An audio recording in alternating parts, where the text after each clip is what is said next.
Hello, I'm Dr. Jeffrey Kile. And I'm Dr. Alvaro Reymunde. And we're from PAK Pediatrics. And today, let's talk about how parents and caregivers take care of their children and other people that are infected with COVID. I know we hear tons about, if you're infected with it, what do you do and how do you care for yourself, and how to prevent it. But how do caregivers care for people with COVID? Right.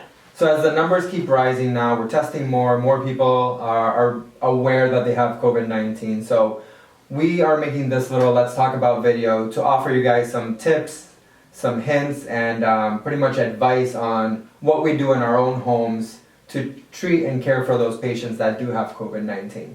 Mm-hmm. And really the first thing we have to make sure of, if you're caring for someone that has COVID, is you need to understand what their doctor's orders are, and that you have the ability to give the medications if there's any medicines that need to be given, even just regular daily medicines that they normally take, and really hone in and talk to even their doctor about what is necessary to take care of this child or person in their house that has COVID. Yeah, that's a really, really important point to make, because a lot of adults that have COVID are also on other medications. So we have to make sure that we're very aware of what medications the patient takes on which days, so that we don't go off cycle with those medications. As well as the other thing is those patients with COVID, especially the ones that are starting to get more sick, they're going to need some help with their basic needs. They may need help grabbing food, making dinners, or making lunches, because you don't necessarily want them messing around in the kitchen either. Right, exactly. And the majority of patients that get COVID, 80% really do well and get through the illness. But they do have, if they're staying home and not in the hospital, the caregivers have to be able to monitor them for worsening symptoms. And things that you need to look for are a high fever that's going on for a prolonged period of time. Feeling worse, feeling that you're having, if your child or other person in the house that has the illness says they're having trouble breathing, they're starting to get blue around the lips, or starting to get very tired, like they can't walk around like they used to. Those are all concerning signs that you need to either go to the emergency room or, at bare minimum, alert your doctor about. Absolutely. So it's very important to have a home thermometer just to be checking those temperatures. And you don't need a stethoscope or anything like that to assess how the patient's breathing, but just kind of with signs and symptoms. I know worsening signs are the nose will kind of start flaring, it will kind of get sucked in and out. And then if you lift their shirt, if you can see their ribs going in and out, or if you see them having difficulty breathing by just, you notice this area of the neck just getting sunken in, those are signs that you should go to the ER or call your doctor at the very least. And it's important, if you can, to sort of isolate those people that if a person has COVID in your house. I know with small children that's very difficult, and you may not be able to.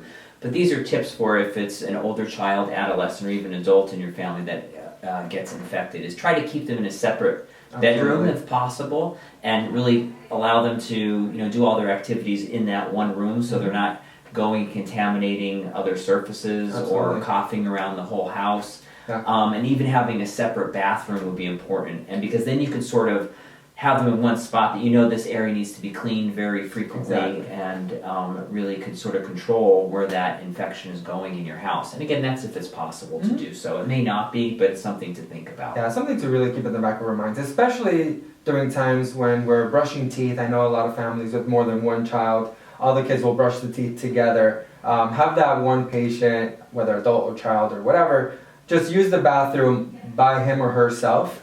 And then once he's done, I would give that bathroom a nice little clean and wipe down before anybody else uses it. Right, and make sure that the room that they're staying in has great airflow. Absolutely. So that could be by having like a HEPA filter in the room. Not necessarily that it's going to filter out the virus, but it's going to keep air circulating, an air conditioner if it's warm enough, or even just opening a window every now and then to sort of get some fresh air into that room. We've also been getting a lot of questions about who can or who cannot visit our home during the quarantine, even if nobody else is sick. I recommend nobody visit you unless they absolutely have to visit you for X, Y, or Z reason. If they're just coming over to hang out and have a conversation, it's probably not the best time to be doing that. But especially if one of your household members has COVID-19, I would recommend no visitors unless absolutely necessary. Those people should be staying in their homes and really not even leave until they're asymptomatic for up to 2 weeks, unless they need to get to a doctor's office or to the ER. Correct. And then when you're encountering a person in your household that has COVID and you're caring for them, make sure you use great hand hygiene. So washing your hands before and after encounters with the person in your house, washing your hands with soap and water, Absolutely. warm water for about 20 seconds, getting all over the hand, in between the nails, yes. the backs, the whole 9 yards, and wash frequently.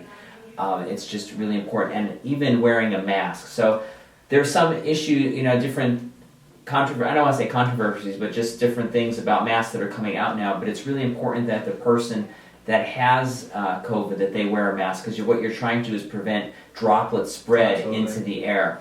Also, a caregiver, if they have the ability to wear a mask, it would probably be a good idea, because that's really another way to sort of help prevent just droplet spread in general. But it's important to remember that it's really not the N95 masks that we're asking people to be wearing. Yes. It's more of just a plain surgical mask. We want to save those high particulate masks, those N95s, for healthcare workers that really need them. Absolutely. And with the shortage of masks, I know a lot of people are making their own masks out of a variety of different materials. And my take on that is, if it makes you feel a little bit better, gives you a little bit of peace of mind, that's okay. But be aware that it's not necessarily going to prevent you from catching COVID-19. Those masks, even the surgical masks, will not necessarily help prevent you getting COVID-19. It helps the spread. So if you yourself have COVID-19 or are sick with anything else, you should definitely wear a surgical mask to prevent the spread. But it's not going to protect you necessarily as well. Mm-hmm.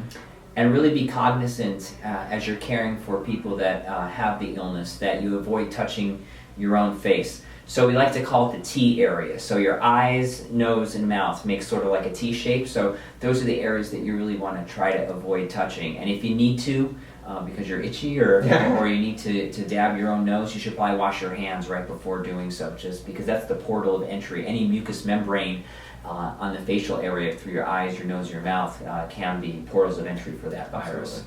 Absolutely. And also if we're wearing the mask, even then we should avoid that T zone, because potentially once you put a mask on, that area is contaminated. So if you're touching that area with your hand, then it's kind of defeating the purpose a little bit, because then you're going to take the mask off and probably going to touch your face again. Correct. So even when wearing the mask, never touch your face. Mm-hmm.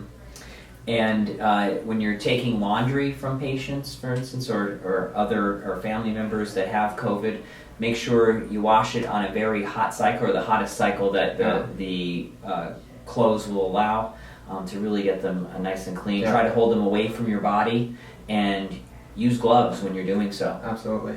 Use gloves and use common sense. Mm-hmm. Right, exactly. We need to be sanitizing everything very, very well. The CDC has some good guidelines.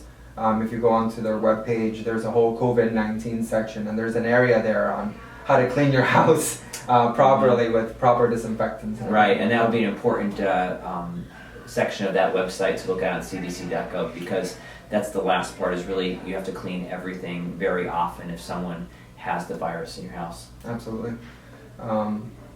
Okay, and that's everything. And that's pretty much it.